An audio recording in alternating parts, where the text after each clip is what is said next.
एक फ्रांसीसी हिंद चीन में शोषण करने के साथ साथ उसके द्वारा कुछ किए गए सकारात्मक कार्यों का भी पहल कीजिए, सकारात्मक कार्यों का भी वर्णन कीजिए। यहाँ पे प्रश्न क्या कह रहा है, फ्रांसीसी शोषण के साथ साथ उन्होंने शोषण तो किया ही, क्योंकि कोई भी देश किसी दूसरे देश को अपना उपनिवेश बनाएगा, किसी दूसरे देश को गुलाम बनाएगा, तो उसका मुख्य उद्देश्य क्या रहता है, क्यों गुलाम बनाते हैं, ताकि उस पर अपने मन में हिसाब से मनमाने तरीका से उस पर राज करे, शासन करे और उसके साथ ही साथ शोषण करे। कोई आदमी जैसे कि बैलों को देखिए, तो बैल जो है जिसको हम लोग पालते हैं, इसका मतलब वो शोषणीय रूप में, शोषित रूप में वो जी रहा है। जब मन होता है तब खेत में ले जाते हैं, जब मन होता है आपको उसको ठेला पर ले जाते हैं, तरह तरह के उससे काम लेते हैं। गुलामी का मतलब ही क्या होता है, गुलामी का मतलब क्या होता है, उसका शोषण करना। शोषण करना मतलब मनमाने अनुसार से उसका यूज करना, यूज करने का मतलब समझ लो। फ्रांसीसी शोषण के साथ साथ उसके द्वारा किए गए सकारात्मक कार्यों का समीक्षा कीजिए, वर्णन कीजिए, देखिए, अवलोकन कीजिए, पहल कीजिए कि फ्रांसीसी ने शोषण करने के साथ साथ उसके द्वारा वियतनाम के अंदर में कुछ सकारात्मक कार्य किए गए हैं, उसके द्वारा कुछ सकारात्मक कार्य किए गए हैं, इसके बारे में वर्णन कीजिए, इसका समीक्षा कीजिए। तो आइए इसको एक बेहतरीन तरीका से समझने का प्रयास करते हैं। वैसे फ्रांसीसी द्वारा, एक फ्रांसीसियों के द्वारा हिंद चीन में उपनिवेश स्थापना के मुख्य उद्देश्य क्या था, अगर आप उस वीडियो को देख लीजिएगा तब आपको ये वीडियो आपको आसानी से समझ में आएगा। वैसे यहाँ पर भी आपको समझ में 100% आ जाएगा। देखिए ना, यहाँ आप देखिए, जब हिंद चीन को फ्रांसीसियों ने अपना एक उपनिवेश बनाया, तो उपनिवेश बनाने के साथ ही साथ अपने औद्योगिकरण के विकास के लिए वहीं से कच्चा माल लाया, और कच्चा माल लाने के बाद क्या किया अपने देश के अंदर में, उससे निर्मित जो भी वस्तुएं थी उसको वहीं पे बेचने का काम किया। हमारे यहाँ ब्रिटिशर सब क्या करता था, हमारे यहाँ जो भी लकड़ियाँ हो, चाहे जो भी मान के चलिए खाद्य पदार्थ हो, यहाँ से लेकर जाता था अपने इंग्लैंड, और वहाँ पे क्या करता था, नई नई वस्तुएं तैयार करके यहीं पर बेचता था। जितने भी मान के चलिए जो उपनिवेश बनाता था, जो किसी दूसरे देश को गुलाम करता था, वो हमेशा क्या करता था, जिसको गुलाम करता था, जिसको गुलाम बनाता था, उस देश के अंदर में जो भी महत्वपूर्ण संसाधनें थी, चाहे वो प्राकृतिक हो, चाहे वो मानव निर्मित हो, उसको क्या करता था, अपने देश के अंदर में ले जाता था, और वहाँ पर क्या करता था, उससे एक नई वस्तु को तैयार करके यहाँ पर बेचने का काम करता था। ठीक उसी तरह से यहाँ पर फ्रांसीसियों ने भी किया, उन्होंने भी क्या किया, यहाँ पर जो भी कच्चे माल थे उसको ले जा करके जो है अपने देश के अंदर में उससे एक नई वस्तु को तैयार किया, और उससे फिर उसी देश के अंदर में बेचा जिसको अपना एक गुलाम बनाया था। इस तरह से समझिए बात को। तो हिंद चीन, फ्रांसीसियों ने हिंद चीन को अपना उपनिवेश बनाने के बाद अपने औद्योगिकरण के विकास के लिए कच्चे माल की आपूर्ति हिंद चीन से ही करता था। फ्रांसीसी सर्वप्रथम फ्रांसीसी ने हिंद चीन से ही करता था, और उससे उत्पादित, उससे निर्मित वस्तुएं, उस कच्चे माल से निर्मित वस्तुओं का विक्रय भी, उत्पादित वस्तुओं का विक्रय भी उसी देश में करता था, यानी कि हिंद चीन के अंतर्गत ही करता था, हिंद चीन के अंदर में ही करता था। यहाँ पे ये बात को भी ऐड कर सकते हैं, और फिर इसके बाद लिखेंगे, कह रहा है कि शोषण के साथ साथ, तो किस तरह से शोषण किया वो भी नहीं लिखेंगे यहाँ पे, शोषण के साथ साथ उसके द्वारा किए गए सकारात्मक कार्य। अब आइए सकारात्मक, पहले शोषण किस रूप में किया, क्या किया, कच्चे माल को लाया, कच्चे माल को हिंद चीन से लाया, अपने देश के अंदर में निर्मित किया, उससे नई वस्तु के प्रोडक्ट को बनाया, और उसी प्रोडक्ट को उसी देश के अंदर में बेच दिया। इस तरह से ये शोषण किया, अत्यधिक मूल्य पर बेचा, इस तरह से ये शोषण किया। अब आइए इसके द्वारा किए गए सकारात्मक कार्यों को देखते हैं। तो सकारात्मक कार्य को देखते हुए इन्होंने कृषि पर, कृषि के विकास पर गहरा जोर दिया। कृषि के विकास को, कृषि की उत्पादकता को बढ़ाने के लिए यहाँ पे नहरों का विकास किया, और जल का निकासी किस तरह से किया जाना चाहिए इस पर बहुत बढ़िया तरीका से ध्यान दिया। जिसकी वजह से हुआ क्या, कुछ ही दिनों के बाद 1931 ईस्वी के आते आते पूरा दुनिया के अंदर में वियतनाम जो है विश्व का तीसरा चावल निर्यातक देश बन गया। और इन्होंने आधारभूत संरचना, रोड और रेल नेटवर्क पर भी काफ़ी ध्यान दिया। जैसे कारण से क्या हुआ, यहाँ पे आधारभूत संरचना का विकास तीव्र गति से हुआ, और जब ये तीव्र गति से होगा तो एक्सपोर्ट इंपोर्ट करने में दिक्कतें हैं।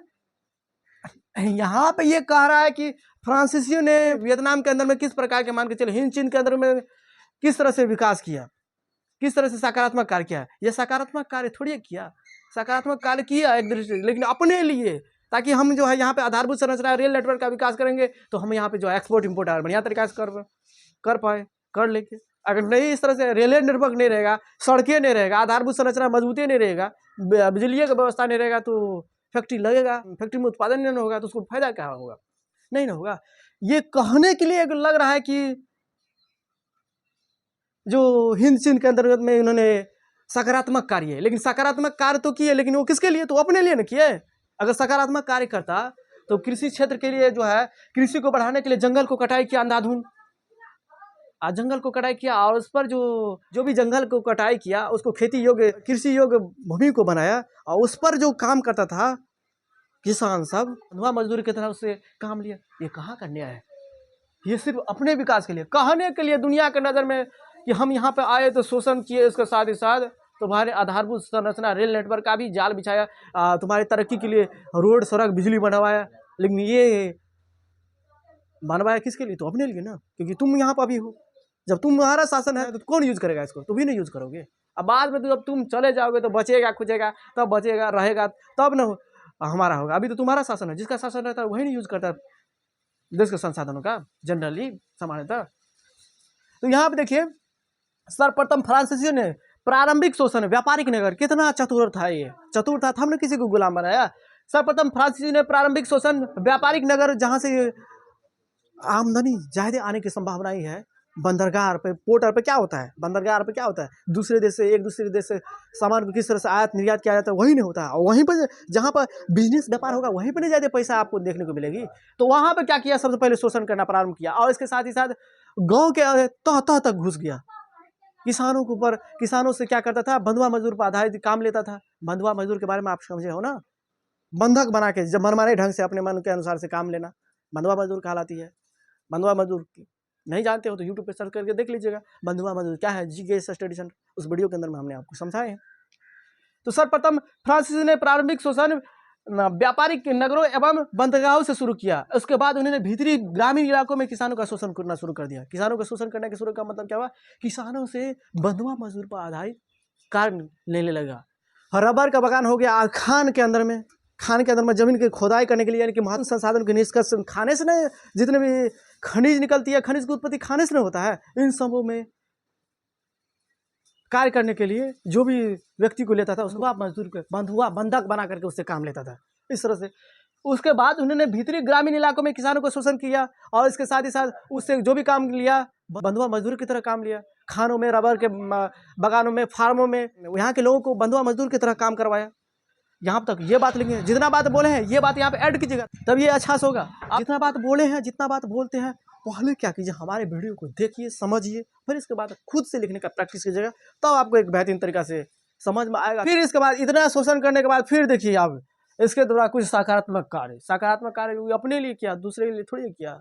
लेकिन यहाँ किताब कह रहा है क्या, उसके द्वारा किए गए सकारात्मक कार्यों की समीक्षा कीजिए। देखिए इन्होंने क्या क्या सकारात्मक कार्य किया फ्रांसीसी ने। शोषण के साथ साथ कृषि की उत्पादकता को बढ़ाने के लिए नहरें एवं जलों का विकास किया, समुचित प्रबंध किया, और दलदली भूमि और जंगलों आदि में, दलदली जितने भी भूमि थी और जंगलों के जितने भी जंगल था उसको कटाई करके लमसम में जंगलों में भी कृषि योग्य भूमि बनाने का प्रयास किया। जितने भी दलदली भूमि थी उसको भी कृषि योग्य भूमि बनाने का प्रयास किया, जिसकी वजह से हुआ क्या, कृषि उत्पादकता इतनी बढ़ी कि 1931 ईस्वी आते आते दुनिया का सबसे बड़ा चावल निर्यातक देश बन गया ना। देखिए सन 1931 ईस्वी तक विश्व का तीसरा सबसे बड़ा चावल निर्यातक देश बन गया है। फ्रांसीसियों ने पूरे दक्षिण से उत्तर हिंद चीन तक संरचनात्मक विकास तीव्र गति से किया। फ्रांसीसियों ने यहाँ का आधारभूत संरचना को भी मजबूत करने का काम किया। आधारभूत संरचना का मतलब क्या हुआ? रोड, सड़क, बिजली, इस सब पे भी उन्होंने जोर शोर से काम किया, जिसकी वजह से उसको बिजनेस व्यापार करने में अप्रत्याशित लाभ हुआ, जिसकी वजह से बिजनेस व्यापार करने में उसको सुविधाएं हुई और उसके कई गुना उसकी मुनाफा बढ़ गई। ये बात यहाँ पर लिख सकते हैं और लिखना भी चाहिए। तो हम ये आशा कर सकते हैं कि इस वीडियो के दौरान हमने आपको जो भी समझाने की कोशिश की है, आप लोगों ने इसको एक बेहतरीन तरीके से समझ लिए होंगे। यहाँ पे लिखेंगे फ्रांसीसियों ने पूरे दक्षिण से उत्तर हिंद चीन तक संरचनात्मक विकास तीव्र गति से किया, यानी कि फ्रांसीसियों ने उत्तर से दक्षिण हिंद चीन तक आधारभूत संरचना को काफ़ी मजबूत किया, जिसके वजह फ्रांसीसियों को हिंद चीन के अंदर में बिजनेस व्यापार करने में किसी प्रकार की दुविधाएं उत्पन्न नहीं हुई, आसानी से बिजनेस व्यापार प्राप्त हुआ। तो हम ये आशा कर सकते हैं कि आप लोगों ने इसको एक बेहतरीन तरीके से समझ लिया।